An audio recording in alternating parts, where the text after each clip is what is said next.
The Dark Side, Realities, a Paranormal Topic, written by VEM. This is a channel about the paranormal, the supernatural, so I will discuss this frankly, a bit too openly perhaps, given that some of my neighbors may actually be members of this channel. This is not an area to be too different or odd in without possible consequences. Warning: this is a serious topic, and not for the faint of heart or those who are overly fearful of the subject of demonology. The dark side may seem cool. We'll go out into the middle of the deep woods on a moonless night when you literally cannot see your hand an inch from your face, and just sit in that for a while. Realize also that there are living creatures in that darkness that can see you just fine. And then consider what it would be like to live in that forever and ever. Some NDE experiencers report such a state, and I've personally seen it, a realm of utter darkness, the outer darkness mentioned 3 times in the Bible. I've encountered many things while exploring the metaphysical for some 42 years now. Efforts to manifest angels into visible appearance, open doorways to higher planes, to manifest through spiritual alchemy, and ascend directly, etc. Working to master astral projection, remote viewing, hone techniques of communication, seeking, in effect, the path of the mystic and the seer. All with various results, most often quite disappointing or anticlimactic, more psychological or subtle than actual, or outright not what I wanted or expected. But some successes as well, and outright miraculous, phenomenal experiences, good, bad, and in between. The spiritual paths out there are often just positive thinking couched in religious or esoteric terms to convince yourself everything is beautiful, everything's going to be all right. If you just think a certain way or believe a certain way, everything will turn out okay. And it often does, ultimately, or at least seemingly. People use a deity or spirit figure as a touchstone of positivity to comfort themselves in times of stress or need, rubbing the idols, so to speak, hoping for luck or blessings. Such entities, divine and angelic, can help, do often help behind the scenes subtly, but truly connecting to the divine and angelic or their opposites is relational. Experiencing them directly requires effort and time. Like anything you would succeed at, it takes work and investment. Like any relationship, investment and effort, spending sincere time together is essential. Casual religion, for me, is rather shallow and unrewarding, more social clubs than actual spiritual paths. Yet, if really worked, committed to, and fully engaged in, even the most mundane religious or spiritual paths can become very powerful and rewarding. There are usually deeper levels, even within most common denominations, that only the passionately devout experience.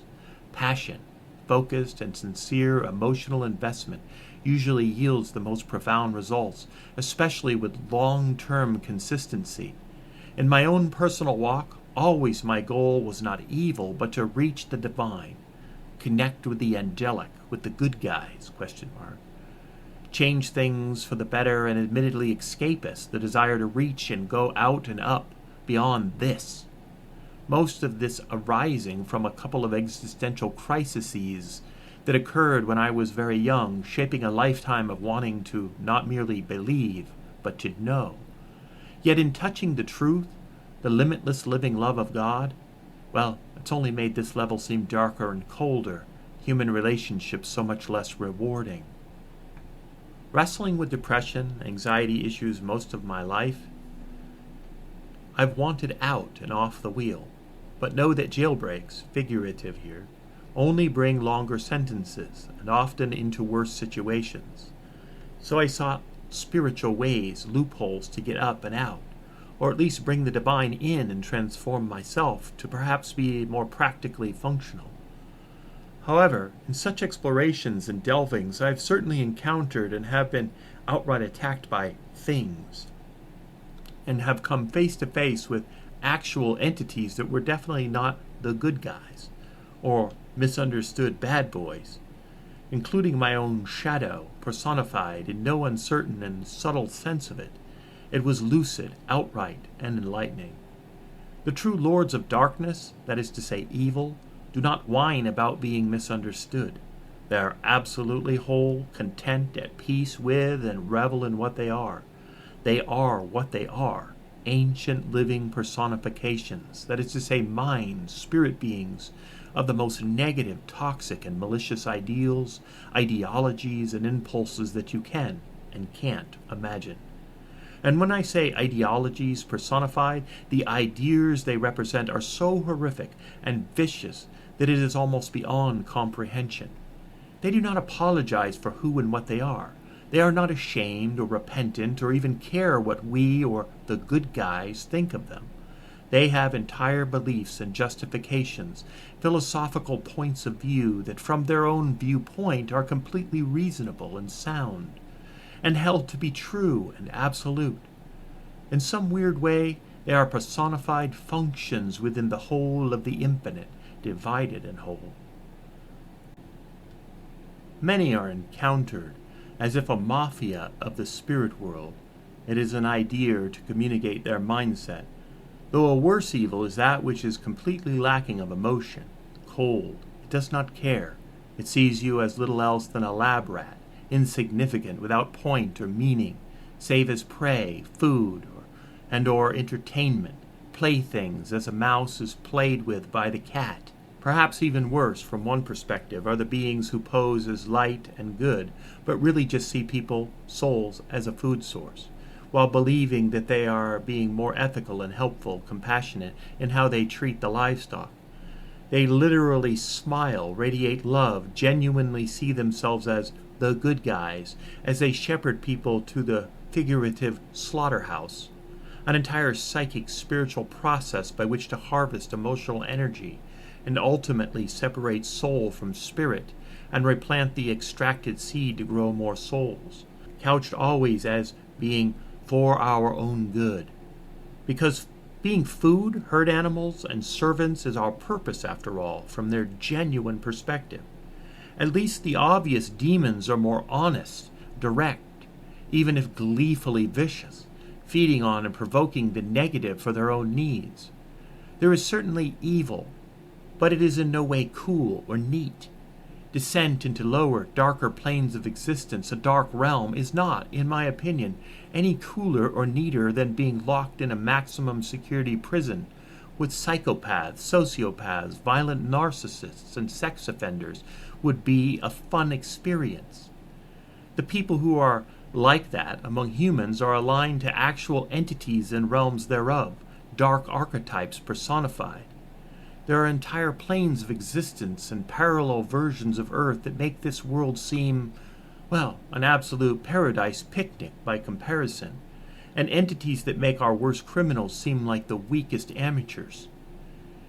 In encountering my own shadow personified, taking form, I can say there is a sense of dark liberation from guilt, shame, worry, despair, by becoming that which does not care, does not make excuses, doesn't need to apologize or restrain itself to appease conscience or society. Yet, it is without compassion or empathy or love, save the lust for destruction and domination, a ravenous hunger. Not a satisfying state for me, but each to their own, I suppose, or not. So, point being, if you think the dark side is cool, consider seriously what it really is. Consistent will toward that alignment or course, harmonizing yourself to it, is a walk toward it, a descent of the soul into the underworlds.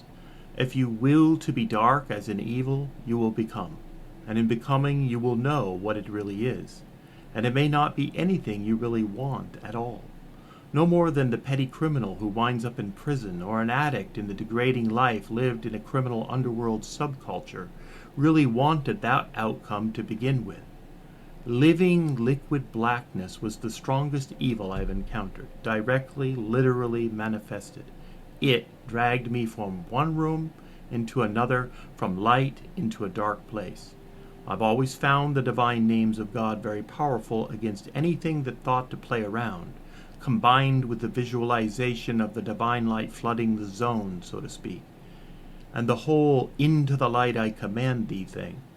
But the living, liquidic blackness, which is icy cold and completely opaque, it fills you, so you cannot speak. It engulfs and envelops you, so that you cannot verbally call out. It is difficult to even think coherently, suffocating and silencing you. But a focused thought, calling on the names of the Most High within, a struggle while being attacked, projecting, willing the name and authority outward, proved to be as effective as speaking. It has not bothered me directly since that confrontation, due to the name, not any specialness on my part. The universe we perceive is a very thin slice of a much, much taller, thicker cake of almost infinite layers.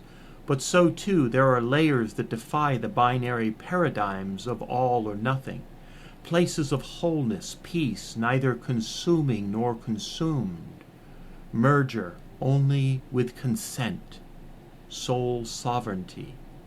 I suggest seeking information on how to contact and achieve conversation with your holy guardian angel. In afterthought, note, contemplate why are the fiercest and darkest entities in the infinite fearful of the divine names of God? Why do they withdraw in humility before those names? Even hold those names in reverence and respect. If they are just rebels, why would they care? The one is the ruler of the whole. Note 2. A dark spirit I once encountered, that is, saw, tormented me for hours. When revealed, it looked like a large hovering octopus of sickly, glowing yellow, and used truth as a cudgel to devastate. Not all truth, but just angles, perspectives, and a part of the story, to strip away hope, rip away light, so that you feel hell's fire scorching your arse, and feel the ice of oblivion rising to swallow your soul. Its goal is to convince you that you are doomed, without hope, even that God hates you. Yet the full truth, divine grace, is always there waiting, like an infinite, living, and conscious, all-personal ocean of unconditional love for anyone who reaches for it. Power, not mere emotion. As an actual angel told me once, you are already forgiven in eternity for what you do in time. Yet, that all-personal supreme being, that I call the monad, can totally absorb you into bliss, and your identity ceases. Your separateness and uniqueness collapses rapturously into the allness. Note 3. Seeking direct revelation, direct interaction with God and angels is not a sin, except to those who want control over your soul. The servants of the soul farmers, the institutions that help to keep souls on the wheel of lies, they hate it when anyone questions, draws outside the lines. They've always hated mystics because they go around the institutions and seek the source.